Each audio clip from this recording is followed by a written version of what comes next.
turnout. So it must be all just for me, I can tell. Does everybody here get our newsletter and the announcement from Doug Crosley? Okay, anybody not get our newsletter, just let me know and we'll sign you up. Appreciate it.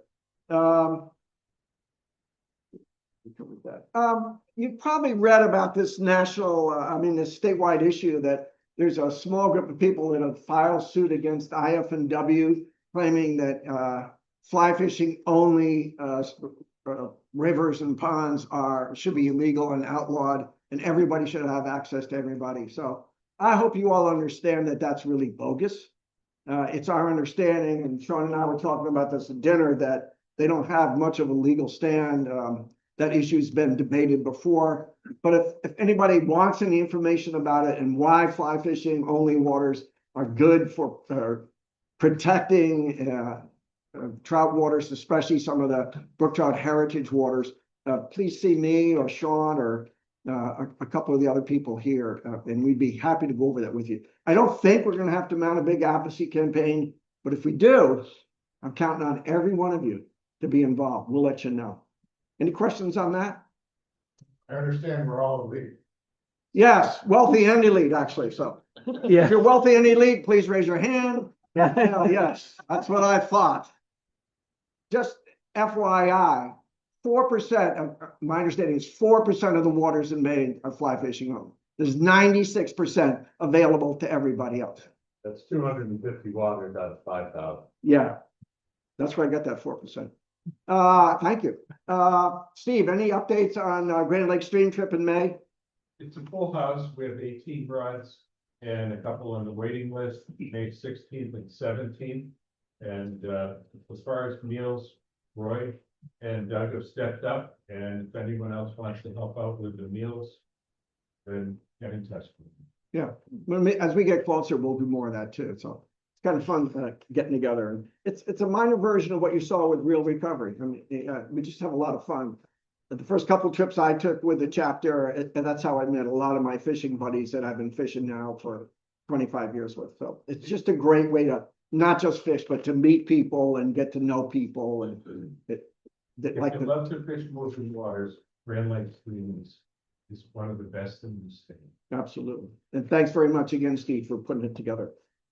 As you saw in the newsletter, the chapter voted to send $500 to Trout Camp, in addition to the scholarships that we might do. So we're trying to support them. We also have had some wonderful donations of artwork and fishing equipment.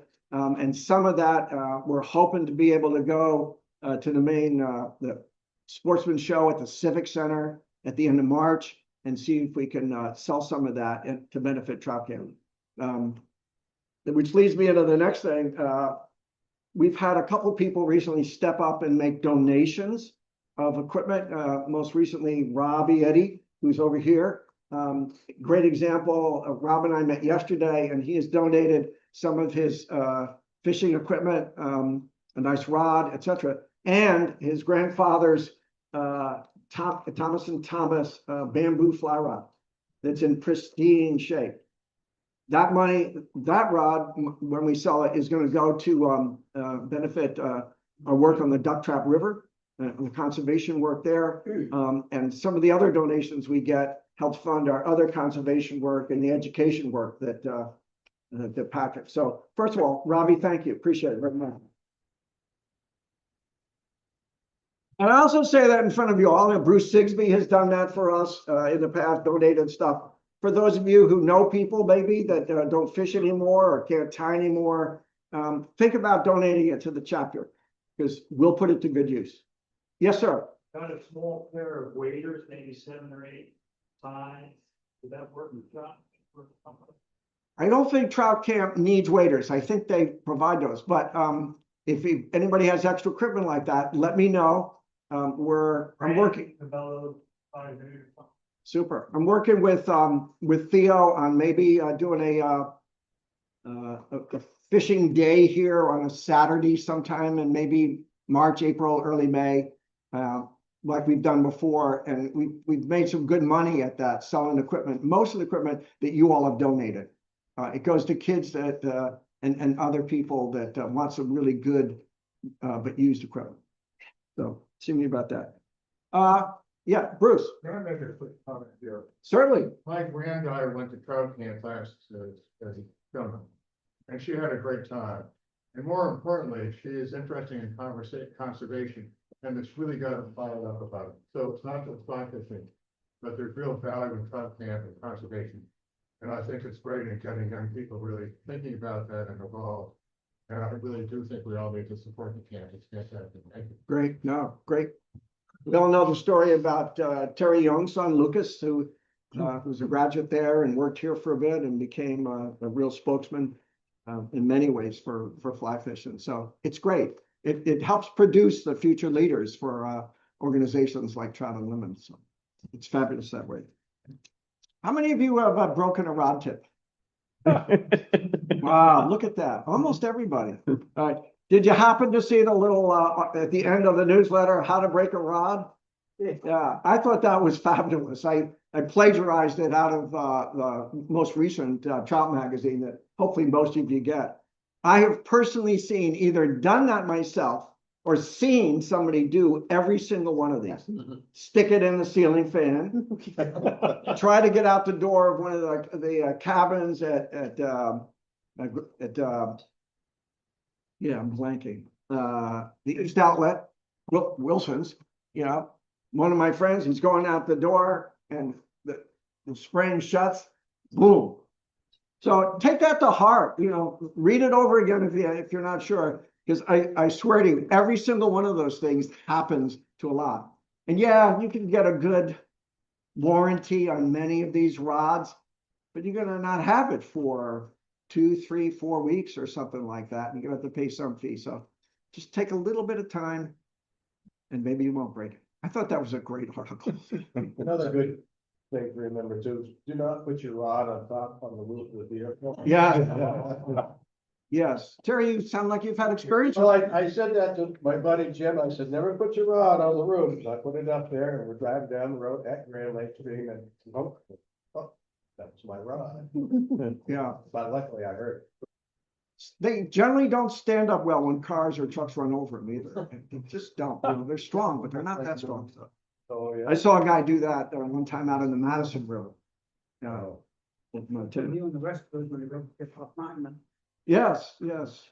And you know, I know that I'm not going to name him, but there's a person in this room that was stringing up his rod one time on the Kennebec River, pulled a little too hard on it, and the knot got caught in the tip. Bing. Nick's done that. Thank you for admitting that, Nick. I wasn't thinking. I was actually thinking of someone else. But that person shall go unnamed. So just be careful. Don't when you're pulling that leader out and to the fly line, that connection sometimes gets stuck in the tip top. Don't do that. You know, stand at it, pull it out straight and very gently. It's worth the extra 10 seconds. All right. Any questions about anything else? You're tired of hearing me. Good. Shawn McCormick is here. Shawn is a fabulous fisherman. He runs a Blue Heron guide service out of Whitefield. Shawn knows more about fishing the upper Kennebec area for trout than anybody else I know. I've been on a couple trips with him. How many people here have been with Shawn on the river? Wow, all right. Can't give you any better testimony than that. So how many of you would go back with him? Don't raise your hand. Everybody. Shawn, it's all yours. Thanks for being here, man. We appreciate it. Thank you. Thank you, sir. So a lot of you. I have a quick comment to make about, although hopefully he doesn't remember this, but I have not fished with Shawn, but I've been in his stroke boat. I went most of the way down. Would you like me to tell the story? Because I do remember it. I do remember it. Oh, I do remember it because Paul's closet lost a lot of gear that day. that's right. He plucked me out of the river after we took the canoe. Ah. And the best part was Paul was going out in 3 days with me. That's right. You guys were out deciding whether you wanted to tell him what happened. It's going to be hard to hide, guys. Anyways, I'm Shawn McCormick. I live in Whitefield. I've been guiding I just finished my 33rd year. Seems like yesterday, but I'm sure it flies. I've done trout camp. I agree with you guys. I actually was part of the two of us that actually got trout camp started. I don't know, 100 years ago. It is fabulous. Both of my kids have been, and it really makes a difference with kids. We've seen a pile of kids come out of it, have turned into guides, or they work in the conservation community, or they at very least, when something comes up, they will put an effort into putting their 2 cents worth in. Pebble Mine comes to mind. My daughter was on that like a bulldog. So it's really cool to see what trout camp does. The same thing with Project Healing Waters. One of my favorite stories with Project Healing Waters, we were doing a retreat down on Damascotta Lake one summer, and I got tasked with taking 2 vets out with me. They were both blind, fly fishing in a drift boat. Okay, this is going to be interesting. They both caught, one of them had never fly fished before, the other one had fly fished but never caught a fish. They both caught fish on fly rods that day. It was incredible. But they were blind enough so that I would tell them what direction to cast, a little more left, a little more right. One more cast, okay, put it down. Now strip it slow. And we managed to get them both fish. It was such a cool thing to see. It really matters for people's lives who don't have that access to that stuff that we just take for granted sometimes. Kennebec River. Everybody, how many of you have fished the Kennebec at all? Quite a few. How many of you had decent luck fishing the Kennebec? So it's really a good fishery. And it's a really varied fishery. It's a long ways from Moosehead to Poplar. Right? So I fish primarily during trout seasons, Bingham and Solon. I used to fish Shawmut a lot, but the fishery at Shawmut is all bass now pretty much. But in the summertime, when the water gets too warm for the trout and salmon, I will take people from Waterville down to Sydney, which is a really cool stretch of river for 2 reasons. One, it was an impoundment for years. It's not anymore. It's running river. It's incredible water. It's a long float, but it's incredible water, and 2 good anglers should have no problem putting 150 bass in the net going down that section of the river, including a few stripers, and at the right time of the year, maybe some shad. And you are always going to see that 6-foot-long monster rocket out of the river 20 feet away from the boat, which is quite something to be right next to see a sturgeon breach like that. And they are completely have you all seen sturgeon come out, big sturgeon? They are completely out of the water. They're not just almost. And it's a big splash. So anyways, this was taken in Solon. So the Kennebec in Solon and Bingham was right in the heart of the Wabanaki homeland. The Abenaki tribe was on the Kennebec area. That was the Abenakis. The Penobscots, of course, are on the Penobscot, and the Passamaquoddies down east. They're all very closely related, and they will tell you they're cousins. But these are artifacts that were fastened to this sign. The campground where we launched was an Abenaki winter campsite. University of Maine Farmington excavated the site, and they the inside the campground, if any of you have ever been there in the restaurant area, there's a glass case. It is full of artifacts, Native American artifacts. It's really cool to see. Right across the river from the campground, there was a ledge. There were, I believe, 5 ledges that stuck out. They all got dynamited because they were in the way of the log drives. They were very inconvenient. Somebody stopped them. There's maybe 15 feet left of one of them. It is covered on the downstream side of that rock with petroglyphs. These petroglyphs have been dated to pre-Columbian time. So they're old. You can see them on the rock. There's some, this is a common one. This is a canoe with 2 natives in it. You'll see animals. There are some that This is a creature. This is one of my favorites. This is a really good canoe with 2 men in it, or 2 humans in it. That's a moose. That moose is almost as good as Dan Daly could draw it. This really is obviously a moose. Now, I got to meet with a Penobscot person who was in charge of their interpretation of this. The Penobscot tribe actually owns this property now that this ledge is on. And he really, see the moose right there. We had some really, these, he told me, were deities. These are deity figures. They're very common on the rock. They have an upside down triangle with a clear head, mouth, and eyes. This is the way that I float the river. This is my hydro float. My son is actually going to be rowing this one this year. He went to trout camp. He got his license this fall, late fall, December. He was actually the last one to get a license this last year. So he's going to row this one. I have a brand new one. It's going to be almost exactly like this one, just a couple minor changes. Insect life. This is an interesting critter. Any of you ever been able to experience one of those? A Dobson fly? That's a Dobson fly. That's not a bad one because that's a male. Right? He's got the long claspers. They just clasp on. The female looks like she's out of a science fiction movie, and she can draw blood. And they hurt when they bite. When this one flew off, he flew towards the woods. I had a group of women out with me. They wanted to see one of these, and I managed to find one and catch it for them. They stink, for starters. They smell really, give off a noxious chemical. Waxwing flew out of the bushes to get it. That Dobson fly won that fight.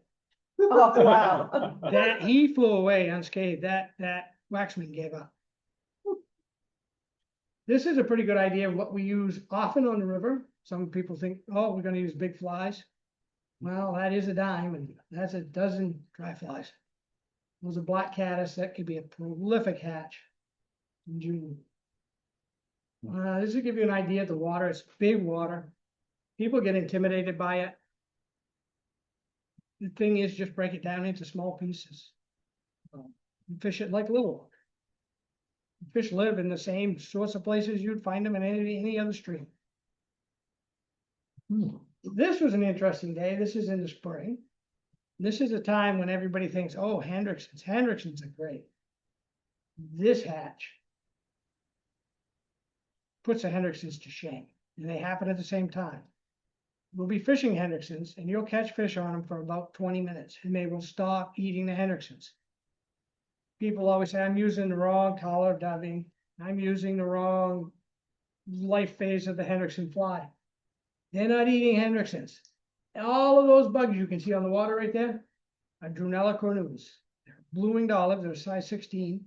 They have tan wings. That's the easy way to identify them out of the olive family. Their wings are tan. And that bug, when they start popping about 20 minutes after the Hendricksons, and when they start coming out, the fish are done with the Hendricksons. They will eat those exclusively. I know that because I fished both of those flies together at the same time, and you will catch them on the Hendricksons for 20 minutes, and as soon as these come off, every fish will be on that olive, every time. These guys are like rats on the river. Just, when I took this picture, this is a fairly old picture, they weren't that common. There's actually that, whoops, let me go back. That is a beaver carcass. There were about 8 of them there, fighting over what was left of that poor beaver.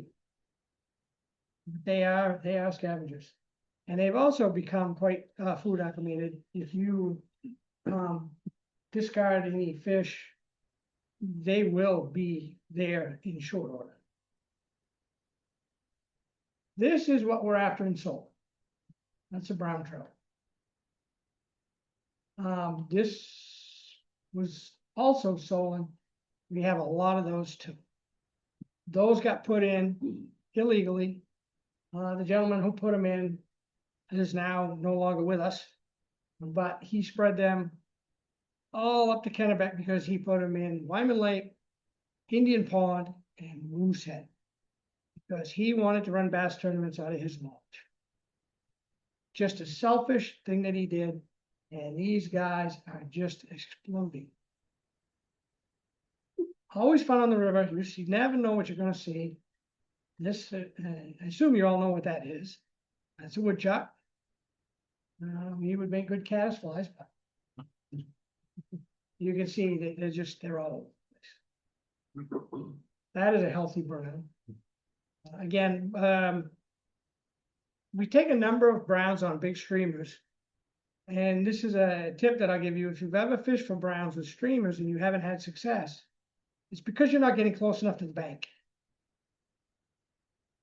Those guys live on July 14th, this past season. We caught a 24-inch brown. He was a massive fish, and he was that far from the dirt. That streamer hit the dirt, the angler pulled it off into the water, and the second that hit the water, that fish was all over it. It was just a gorgeous fish. These guys, we also get a number of at Solon. This one, this one actually looks like one that dropped out of the carapace. Its colors are very washed out and muted, and it doesn't have a lot of spots. So the state stocks hatchery fish in the Carabasset. The fish out of Bingham, and you'll see some later, haven't been stocked since the 70s. They're all wild, and the coloration and the way they act has completely different.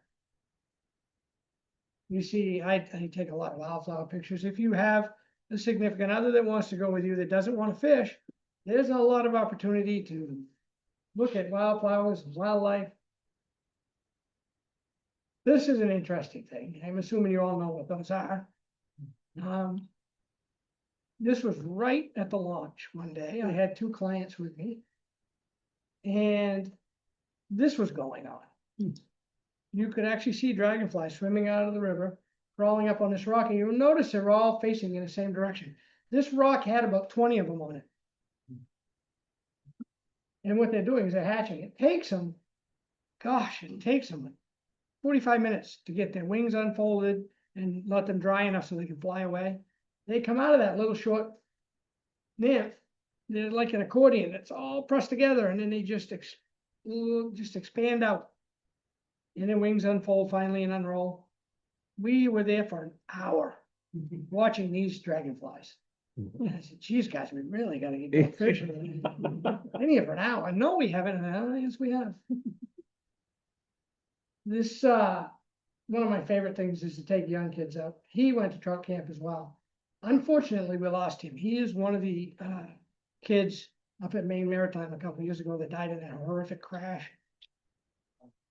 Really good kid too. That really bothered me. He and his dad went out with me a lot of times. We have a number of landlocks. In Solon, they're not as big as they are in Bingham. In Bingham, they're not as big as they are when you get up to East Outlet, because they don't have an impoundment that they can go out and feed on smelts with, which is where salmon really get big. We will get 20-inch salmon in Solon, but what the biologists feel is they're eating hellgraments. They've learned to eat hellgraments. There are no smelts in Solon. There are a few in Bingham. Again, the bass. That was a big bass, right? And we do shore lunches. So these folks were from New Mexico. So when I get someone from out west, I will feed them lobsters usually. They're more than happy to have them, unless they're staying down east. And that is something that I notice a lot, is that I get a lot of clients now that have come to go to Acadia, and they want to spend a day fishing. And they think nothing of driving from Acadia over to the Kennebec, because their morning commute in Los Angeles or Dallas or wherever takes them as long as it does to drive over from Acadia. This is a fall, what we typically see in the fall for foliage. Most of the maples along the river, and there are a lot of maples in Solon, are silver maples. They don't get the scarlet red that a sugar maple or a swamp maple get. That's another nice brown. That was a time ago. This gentleman is not even close to that age. There you go.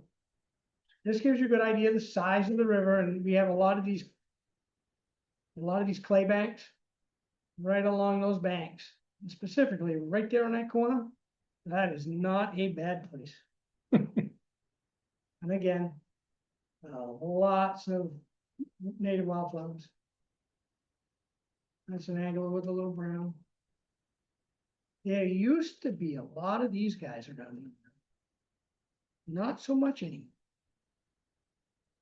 It would be nothing to go down the river in the spring and see a goose, the two geese, mother and the father with 10 chicks with them. If you see one with two now, it's a miracle. There are so many eagles, and they are whacking the crap out of those geese that the geese have moved off the river to nest. Yeah. It's another interesting wildflower. And again, a shore lunch. And another brown. So, yes, that is Martel. This section of the river is what we call Rainbow Run. This is Lower Rainbow Run. Used to be fabulous. We had anchor ice one winter. It dumped a whole bunch of gravel into it. It hasn't held fish now for 10 years. And it was one of the best big trout spots on the river. Not anymore. You move around. And the browns there get really, you see how thick that fish is. And very pretty, very nicely spotted. Another one. Also, Dave, he spends a lot of time with me. But you see how big the river is.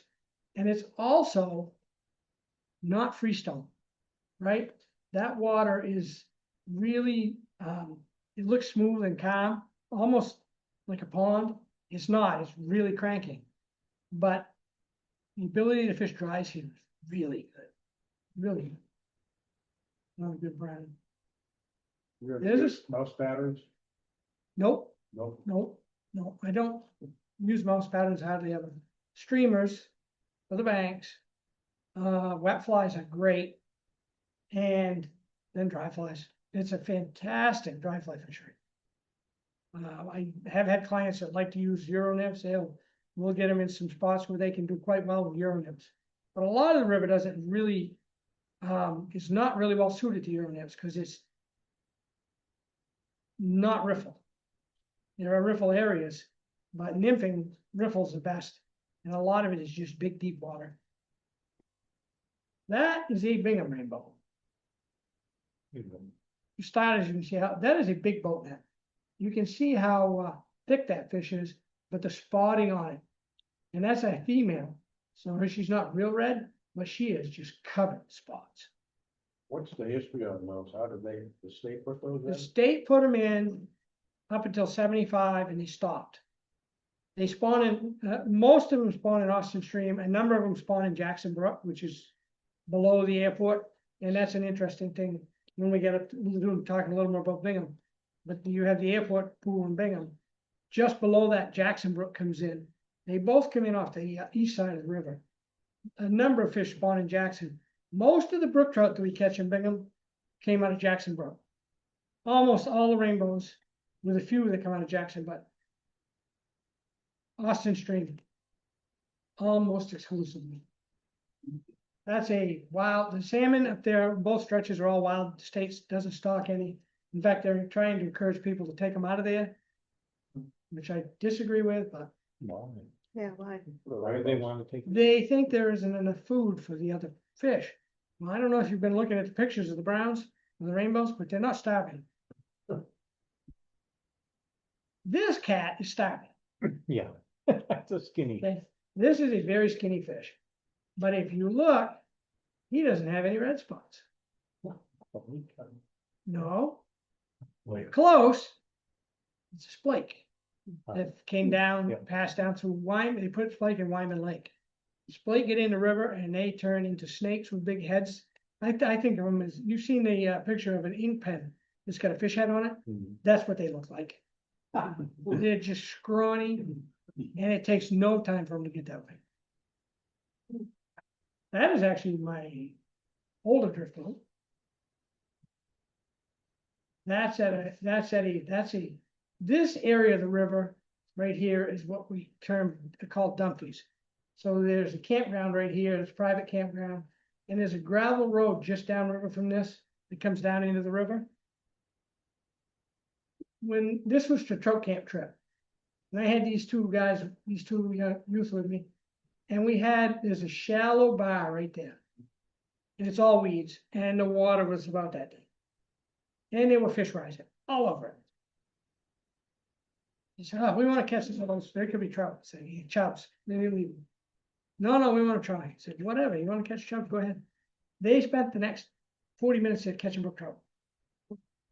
It was just steady. The state had just dumped a bunch in, and parked themselves right there. And those kids caught brook trout after brook trout after brook trout.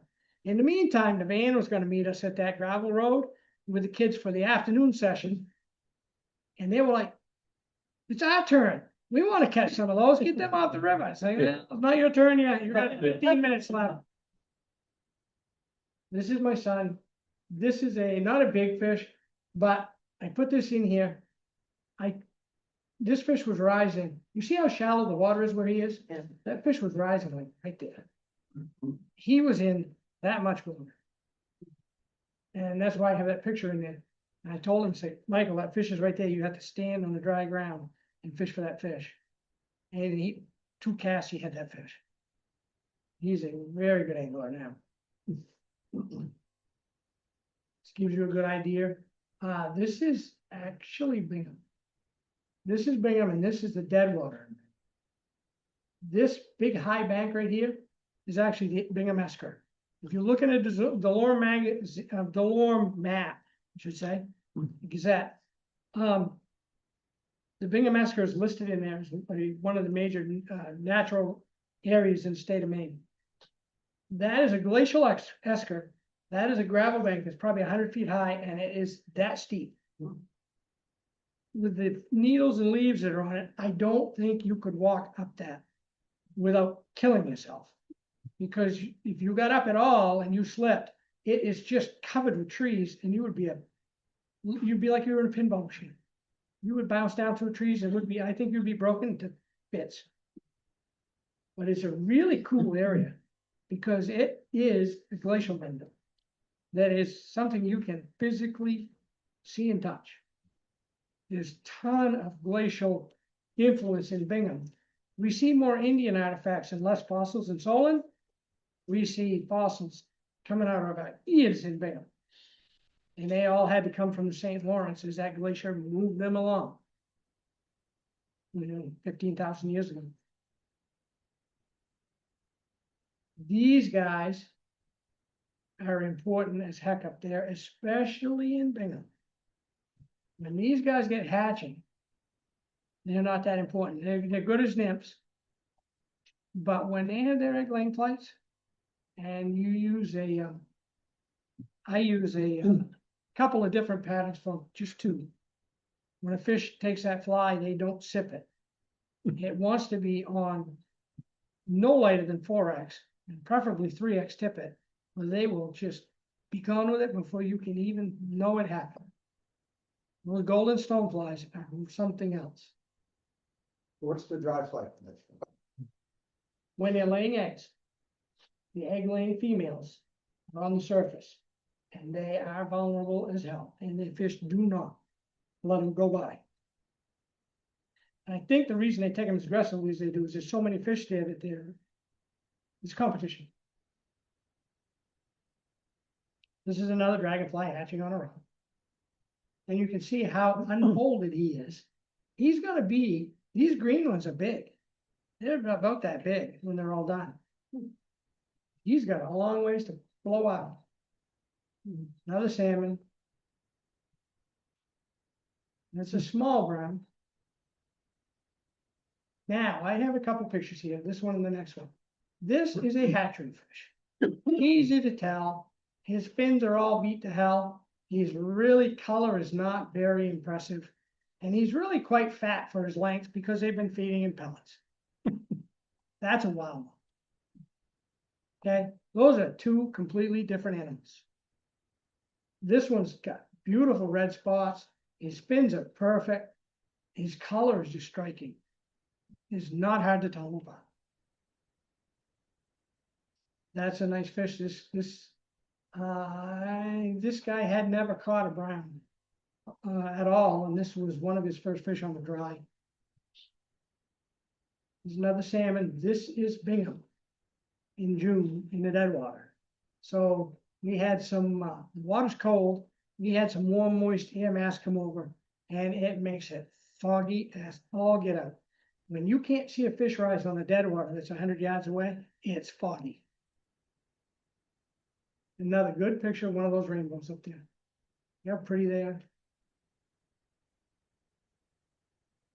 That was back down in Solon. This is a, whoops, sorry. This is an island here that they actually mow hay on. There's another island upriver from that they plant corn on. An interesting thing about the corn island is in the fall when the corn gets ripe and it starts to harden and dry, the beavers will beat past. It looks like a highway going up over the bank. They'll beat down into the dirt that far. They go up, they cut a stalk of corn, they bring it down into the river, and they eat the ears off of it, just the ears. They'll go up and they'll get another one and bring it down. They do that all night long. There will be mats of corn stalks out in that river. I was a little slow catching on to that, but I went over finally and picked up a stalk and said, oh, that is a beaver that bit that off. That is not a great picture, but that is a one healthy brown trout. As is that. That's good. That was a dry fly fish. That fish was on a size 16 early brown stonefly. I didn't know where we caught it. I remember the day it happened. Another nice, pretty nice fish. This bank is common. You see this, there's a lot in Solon's particularly, not so much in Bingham. Solon with these deep layers of alluvial topsoil that builds on the banks. As the river erodes it back and it builds back and whatnot. On the top of that, these ferns are all fiddleheads. When they were little, this place is just covered with fiddleheads.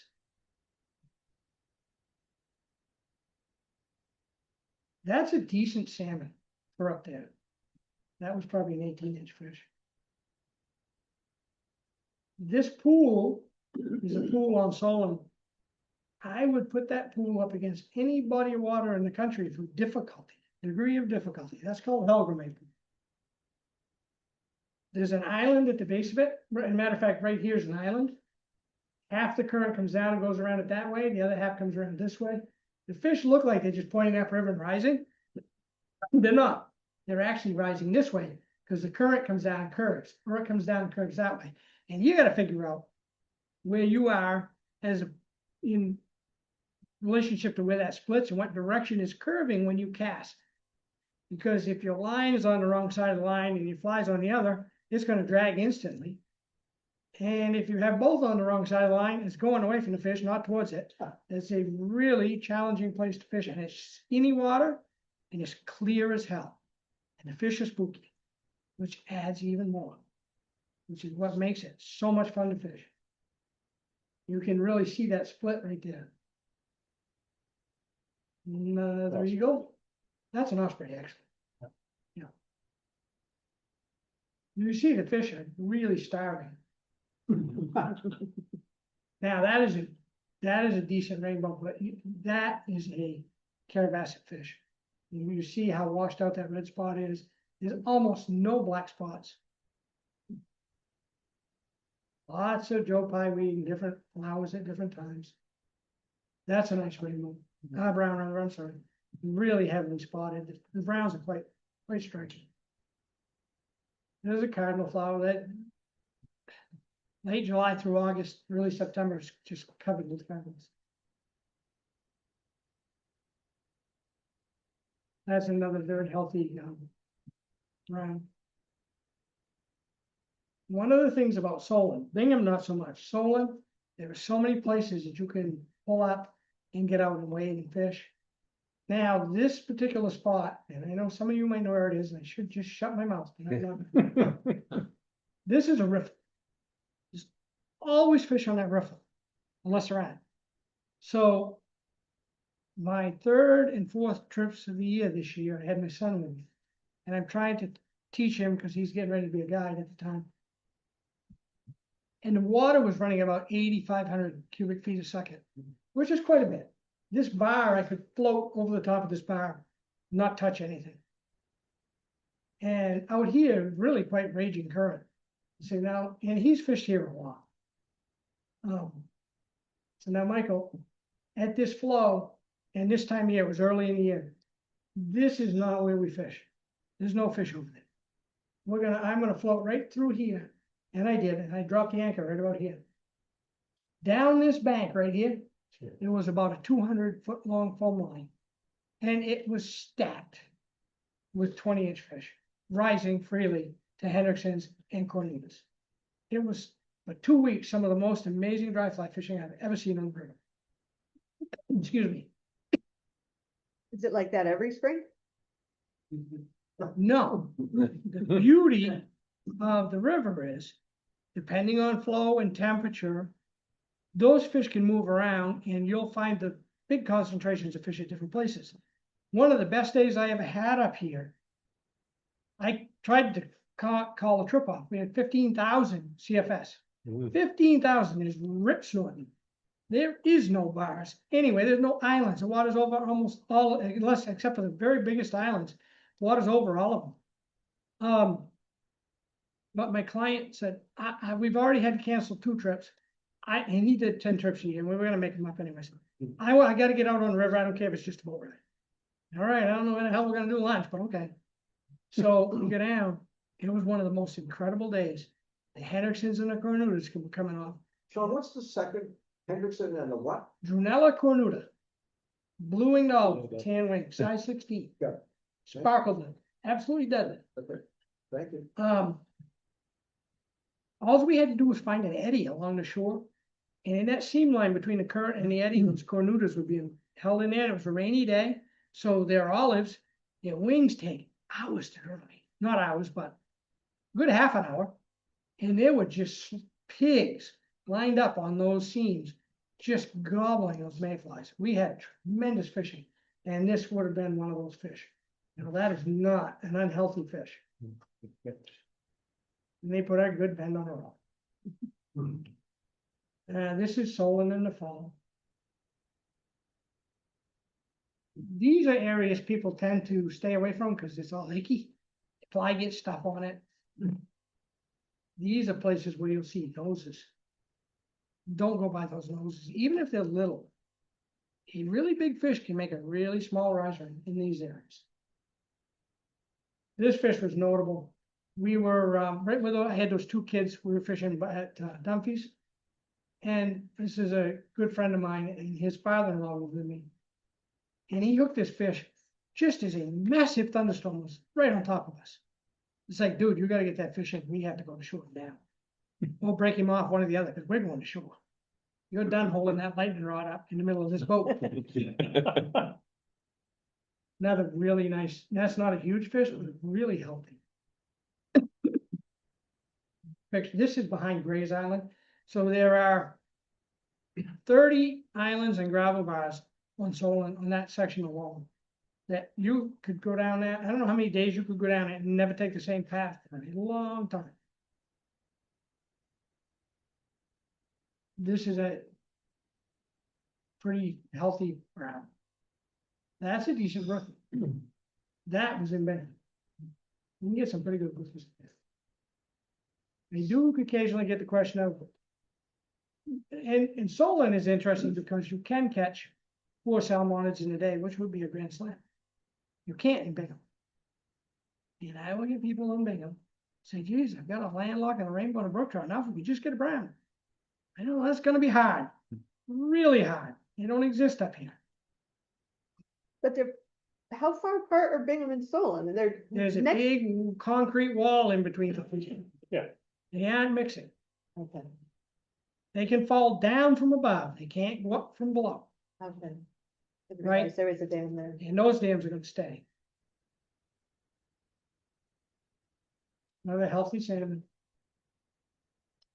This was a fall day. We actually did quite well this day.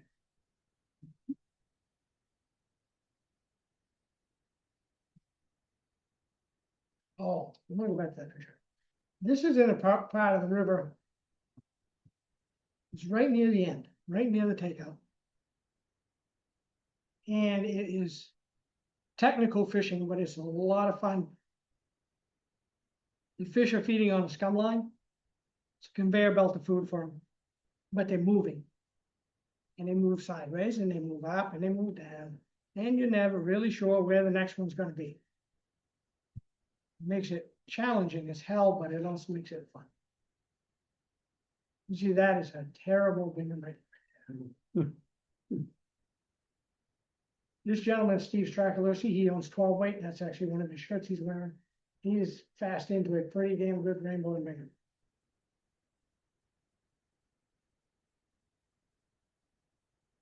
Ooh. See, they're deep, they're really thick. These guys are fish that you should come to Main Sport, get a big large arbor reel and a lot of backing. Get a reel that you can get all the backing on it with a fly line you can get, and then jam everything you can get on it, because you're gonna need it for that fish. They will school, you will get schooled up here, even with a big amount of line on your reel. This is a picture of Bingham looking upriver just in the evening. Now, this gentleman, none of you are gonna recognize him because he's back too. But he spent a lot of hours right here. These bugs, this is a gray drake spinnerful. Late in the evening. You see it's dark out. That's Paul McCurran. Almost everybody here knew Paul. Y'all remember when he blew his shoulder out? That happened that day. Nice going, Shawn. It wasn't even a big fish. It was a 14-inch rainbow. And when he set the hook on it, something about it, and he had had a football injury when he was a kid in high school, and he blew that surgery up and had to go have that shoulder rebuilt when we got off the river. But he stuck it out all day and fished with his left hand.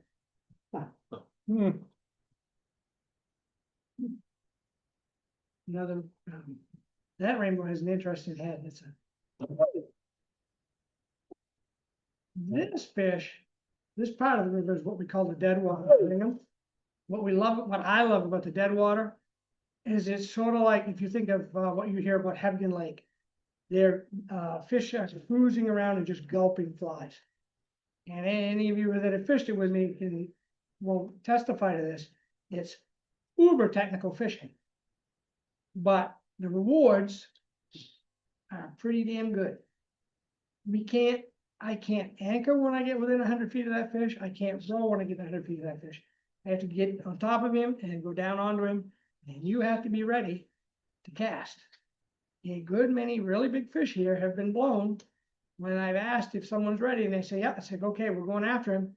And I get there and I said, cast, you need to cast now, because the river's moving quite fast. It doesn't look like it. They pond, and they'll say, tangled up. Say, awesome. You told me 30 seconds ago you were good to go. What happened? Well, I don't know. I should attribute it to buck fever. But you know, they're gorgeous, gorgeous fish. And look at the size of that rainbow. And this is one of the slow water areas. This is actually in Solon, that area I was talking about. And this is the kind of thing that you're gonna, but his next rise is gonna be here, or here, or here, or over here, or up here. You don't know. You need to land your fly soon after he rises about that far away from him, gently. Because if you land it way up here, by the time it gets to him, he's already gonna be way over here. He'll be 3 zip codes away. Just look at that. And you see the size of the tail on that fish. They have good horsepower when they go. Nice brown, that fish is on a streamer. You notice a lot of these browns, the males, really got nice hookbacks on. Now, this is an interesting fish I took a picture of. This is a little rainbow. This is a wild fish. You see the power markings on it? Yeah, it's just gorgeous little fish. And he probably ate a rainbow. Another one of those. There were actually 3 of them in this tree we floated, right? And you could almost reach up and tug their tail. Now, this is in dead water because it's late in the evening, because it's dark. It's quite fun to fish dry flies down there when it's this time of day. They don't call that the golden hour for nothing. Right, that is you, and I spend long days on the river in May, June, and July. But it's for a reason. I want to give you guys the best chance you can have, because in the evening is when it is going to be just incredible fishing. Another gorgeous fish. This is the other thing I've really gone to. I don't know how many of you guys are doing it. There's actually an organization called Keep Fish Wet. Yeah. Take pictures with your fish in the water. These hero shots are holding them out. Those are about as impressive to me now as one with a guy holding a stick with a bunch of dead fish on it. Right? That fish just ran the New York City Marathon, or the Boston Marathon, and you're gonna hold him in the air for 2 minutes taking a picture of him. Okay, you run the New York City Marathon. When you get just across the finish line, we're gonna shove your head in a bucket of water for 2 minutes. We'll see how good you do. I bet it won't be great. And it's not great for them either. It's best to keep them in the water as much as you can. We got a fish. This is Bingham, actually. One of the few spots that you can really wade up there. But this was a 23-inch rainbow. That's not a horrible fish. And this is what happens when you get one of them on and you're waiting. Just colors on these and the spotting. Another one. Sean, can you talk a little bit about when to fish, seasons, the hatches? So easily, Solon is the best, mid-May to mid-June. Bingham is the best from mid-June to mid-July.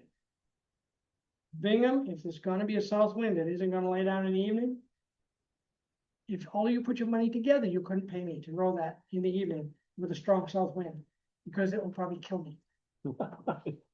That is a 2.5 mile dead water, and when the wind's blowing from the south like that, you will see no fish. They won't be up at all, and it's just gonna be a waste, and it's a mean row. Solon has more islands and things that you can hide around. And it's not broken, but Bingham's much harder. But having said that, the weather being good and the wind gonna lay down in the evening like it often does, Bingham all day long from the middle of June to the middle of July. Now I told you about the 24-inch brown that we caught in Solon on the 14th of July. We had to float Solon because the wind in Bingham was so strong out of the south, we couldn't even get to the bridge, let alone below the bridge. I pulled it right out and we went to Solon. We had a great day. Right? They can be, even though they're right next door to each other, it's like you're in 2 different countries. The 2 sections of water don't even look alike. The Solon section is really farmland, bottomland, river bottomland. Bingham is more of a, the trees are more evergreen trees, the banks are steeper, the glacial influence is much greater. Just 2 different places. And bugs, the hatches are quite same as everywhere, right? Henderson's, the Henderson are first, Quill Gordon's are first. You'll see some stones, but you never see many fish out until the Hendersons start. When the Hendersons start, you'll start seeing a lot of fish out because the Cornuda is going to start with them. So you got 2 hatches, pig powder on top of each other. Caddises will be out a little bit before that too. And then in the summertime, when you get up to Bingham is, Solon's more mayflies, Bingham's more caddis. They can both have a lot of zebra caddis when you get to the middle of July. But Bingham, except for the zebras, think small caddises. We were having this discussion at dinner. 18s and 20s are good. Right, and you will catch him on a size 20 caddis quite easily. Small olives, almost any time, 18s and 20s. And, then it's golden stones. When you see golden stone females flying around, and you can actually see if you watch, they fly almost hanging vertical. And you can see that egg sac on those females. There's gonna be an egg laying, or they are egg laying. And you see a fish rise, you cover it with that, they are all over it. You provide the flies for your clients? Yes. Yep, if you wanna use your own flies, I'm good with that, I don't care. But I have rods, reels and flies, and you wanna use your own, I'm good with it. This is a male rainbow. This is the difference between a male and a female. He's got some kite, but look at that veg stripe. That's a wild fish, that was a handsome fish. Probably you caught that, Guernsey. Maybe not, maybe Daly did. I think I did, I think. I don't know, that looked like yours, Dan? I'm not sure of it now, that's my theory. Maybe it was yours. No, I What? wish. But, no, now mine was a little bit bigger than that. These guys just will hang out in the boat. Damsels will too, they like to land on the boats. That is a pretty good fish taking off on a tear. Just colors are just incredible. Another pretty dang good fish. And you see that was on a dry, that's a sparkle gun. Most So- of the 5-weight rounds, so. 5s and 4s, I'm good with 4. You can fight a fish pretty well with 4. 5 will get you a little longer cast. It's one thing about the big river. There are times when you're gonna need to throw long, but a lot of times you don't. And with a drift boat, we can get quite close. This is the dead water index. And that's the kind of guy we see down there quite frequently. And that bigger rainbow I showed you a while ago, that 23-inch one, that was on a golden stone. I forgot to mention that. That is a handsome fish. This is a funny story. So I had these 2 friends of mine. They're from actually Mary Meeting Bay chapter. This is Ben. Peter, who owns SS Flies over in Denmark. He's a commercial fly type. Was with us. And these guys took their waders off. They're gonna go swim. It's hot as hell. But they knew the hatch was coming shortly. And they took their waders off. They want to go swim. Well, knock yourself out. They didn't get in the water for more than a minute and a half, and the fish started to come up. And guys, this is really good fish up here coming up. Yeah. We're all right. There he is again, and again. So Peter got out of the river. This is not Peter, this is Ben. Peter got out of the river. He didn't even bother putting his waders on. He grabbed his rod and he hobbled up this cobble bank. And they 2 casts and had a nice ring. And Ben said, he got us this lot. Then he got another one. And then Ben crawls up. This is Ben trying to get his waders on, while Peter's just catching fish after fish after fish. And again, they're just stunning fish. This is almost a leopard rainbow. The spots on it.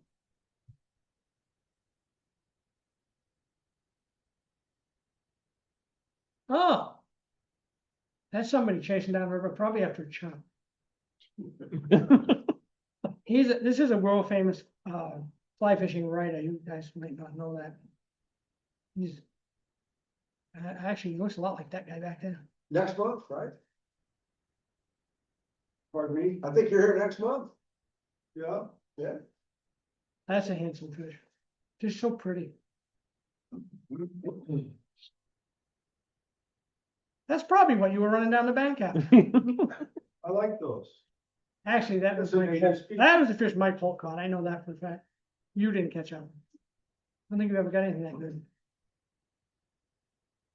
That's a nice crown. This is a really, we get just so much flora and fauna going down the river. And we do those, we do those in the summertime. And for away. And fall. and that's a hitchhiker. These guys are pretty common, so if you're allergic to bee stings, have your EpiPen with you. That would be wicked helpful. This young girl and her boyfriend she was, 8.5 months pregnant. Whew. And we were going down the river, and the boyfriend, or the husband and wife thing, he wasn't doing that great. And she had caught a few fish, but he had caught a few, but they were pretty even. She got a 20-inch brown one and got it in, and that really tipped the whole aura in the boat. Went really sour on one end of the boat and really giggly on the other end of the boat. So again, both really cool pieces of water. They both have very different good parts. And they're structured very differently. Bingham has a few islands. Solon is covered with islands.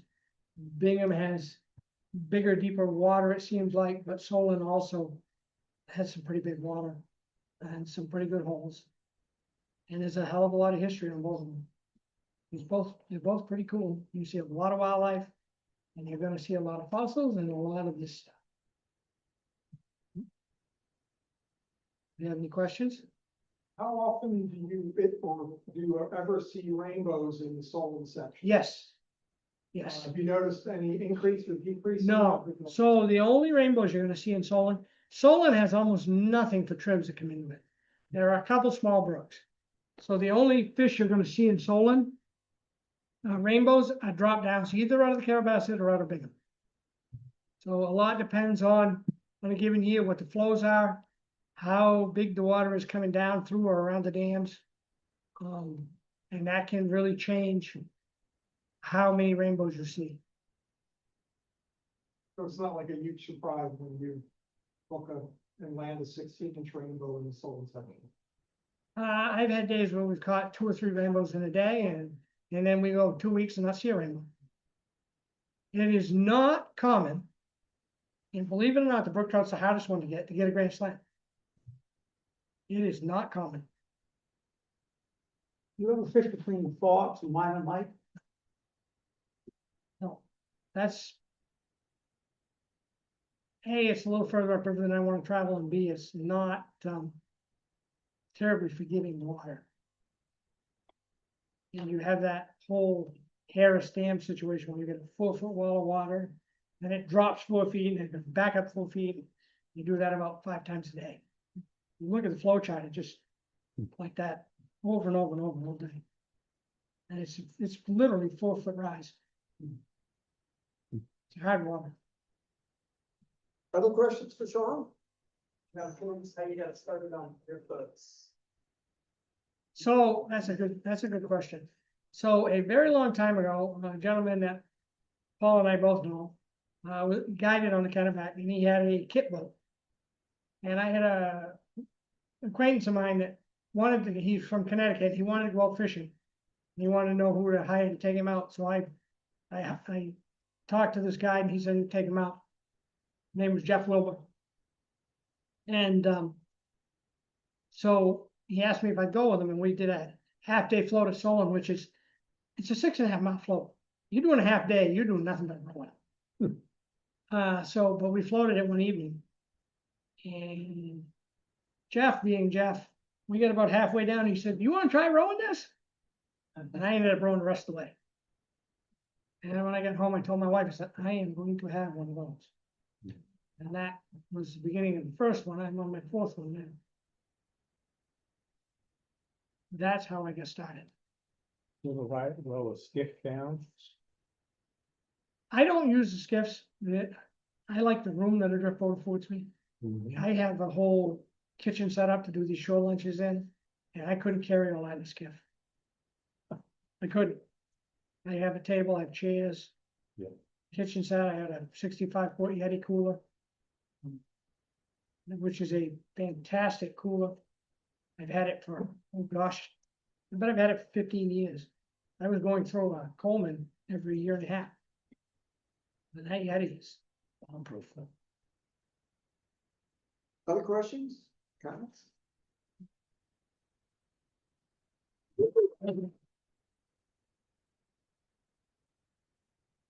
Yeah, any openings? You taking, still booking clients or you gonna book up? I have a few openings on. Okay. Blue Heron, flat. Well worth it. Well, thanks, man. Really appreciate it. No problem. Let's do a raffle.